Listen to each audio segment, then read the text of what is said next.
ready in Portland.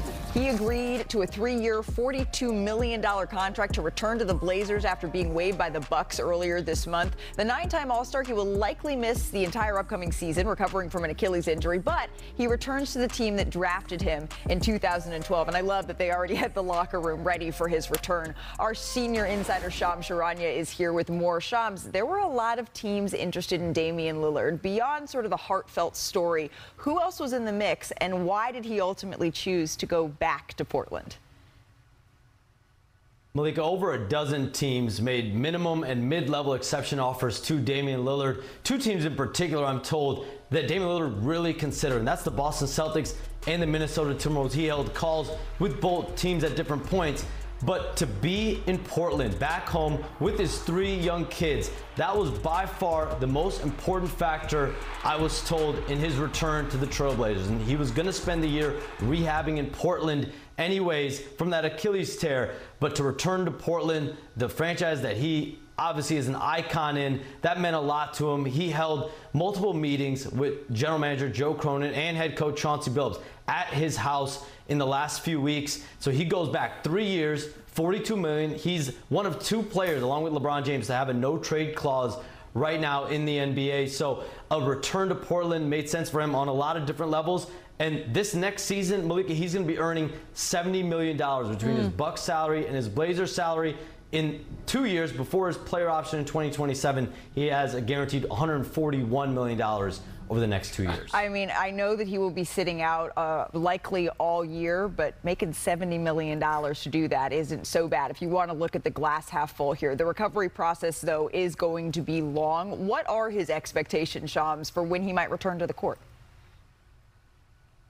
Malika, Damian Lillard will be using the entire 2025-26 season to rehab that Achilles tear and then make his return, his reunion in Portland in that arena in 2026, 2027. And then he has that opt-out in the summer of 2027. The mindset of Damian Lillard right now is that that summer he will be going into free agency, potentially in line for another big deal. But now he's in Portland. He's going to be there rehabbing. He's going to be there, a big part of the community, big part of the roster, a leader for that young team. You think about what the Blazers have done this offseason, not only in the draft with Yang Hansen, but also getting Drew Holiday, a veteran all-star caliber player. Then you get now Damian Lillard back. So they're making moves to retool this roster to try to be more competitive in the next couple of years. Chauncey Billups finished last season 22-18. They had a top 5 defense as well in the second half of the season. And you just think, Shams, the first time back in Moda Center when they say over the PA system and wearing the letter O, it's Damian Lillard. That place is going to go absolutely nuts. Thank you so much for your reporting, Shams. We'll see you back here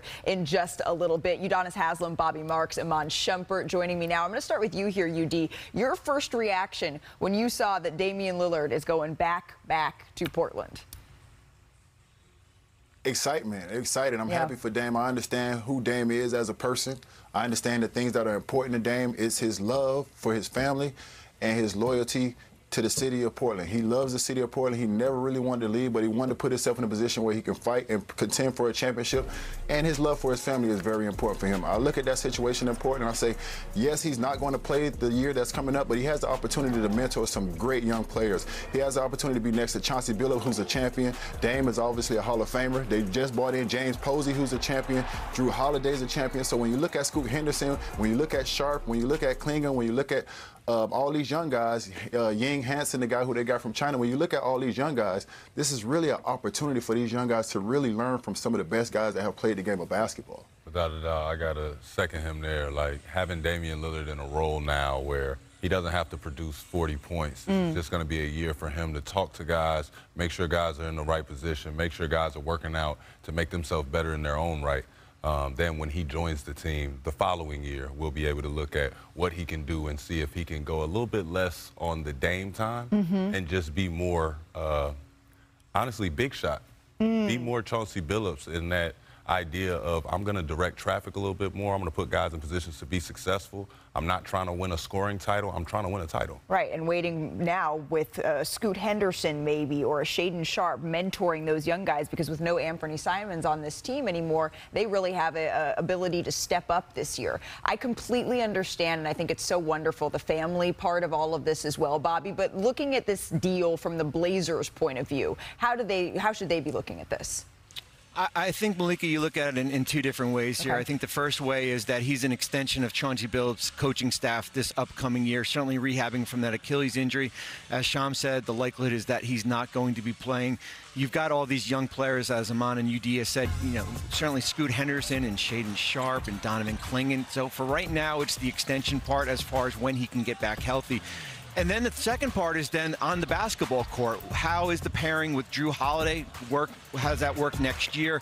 Most of this roster is intact for the 2026-27 season. Really, the only big free agent is Robert Williams. So you do bring back the nucleus of this roster.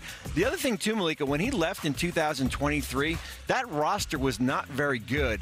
When you look at it 2 years later, this is a significantly improved roster that he's walking into right now. Yeah, and when you look at why he left to try to win a title here. It wasn't a successful fit, really, with the Milwaukee Bucks, and in heartbreaking fashion, he tore his Achilles at the end of the season. But when you look at the basketball fit now, UD, for Damian Lillard with Portland, it's not necessarily one of those upper echelon contender teams, but there are ways in which this works. How do you see that?